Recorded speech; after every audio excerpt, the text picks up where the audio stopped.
Beginning in 2006 and every year since, the Forum of Fargo-Moorhead has recognized an Area Person of the Year. Most of the time, the recognition goes to an individual, but on a couple occasions, it's gone to a group.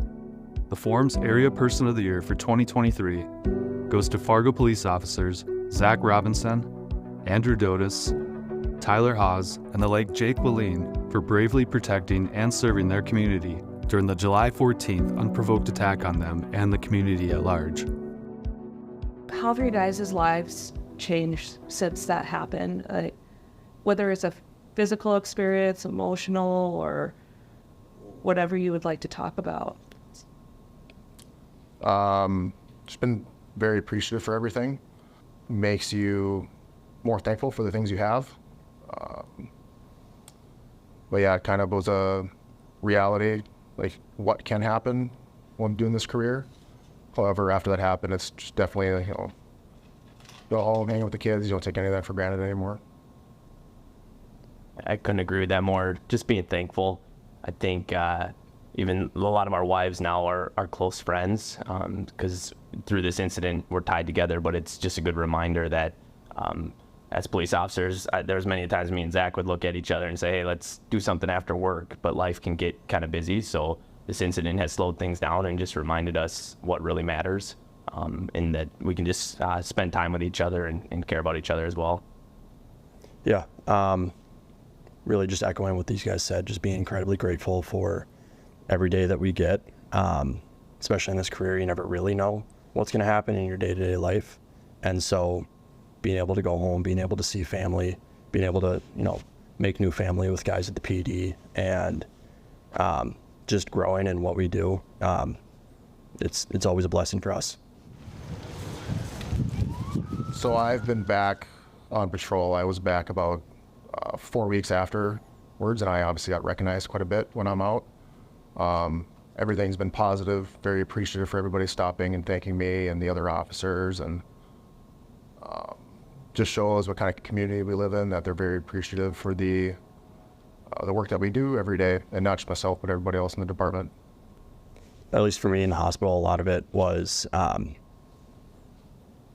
getting the cards and getting the letters. And there's a group of preschoolers that had sent us a bunch of cards, and there were a few that we were reading, and a lot of them stand out just for, kids are very innocent in the world, and they just love to be grateful for things. And it really touches your heart when you get those, when you're in such a vulnerable state, that you can kind of understand, where they are, but also understand how meaningful it is. It's interesting, that question, because it's so hard to pinpoint a specific thing, because there was so much support that was given by the community. The reality is, in my 7 years being a police officer here, we've always known we've had the community support.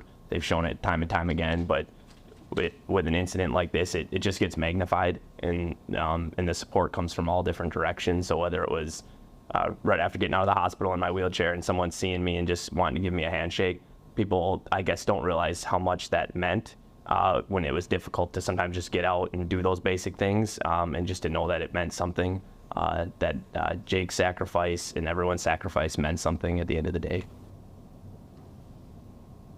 If Jake were here, what would you want to say to him? I knew Jake the longest out of the three of us. Jake and I were in the same academy. There's a lot that I would want to say to him. There's a lot of conversations I would want to have. But I did have a lot of conversations with him. Throughout the academy, there were 10 of us, 9 of us by the end. We all grew incredibly close. We had a lot of great conversations about family, about why we do the job, things we've done before. And, I cherish those conversations now. And every time I get to see my academy classmates or another coworker, I don't take it for granted anymore. And maybe I did before, but I was very proud to know Jake, and I'm incredibly proud to know Jake and to know him as the hero that he was and still is.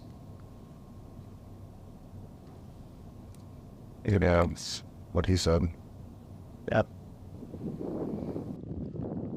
There really was no one else that deserved our person or people of the year or more than you three and Jake. And I was just wondering if you wanted to talk about how you feel about that. So we're all very appreciative and thankful to receive that award. Yeah, absolutely. Appreciate it.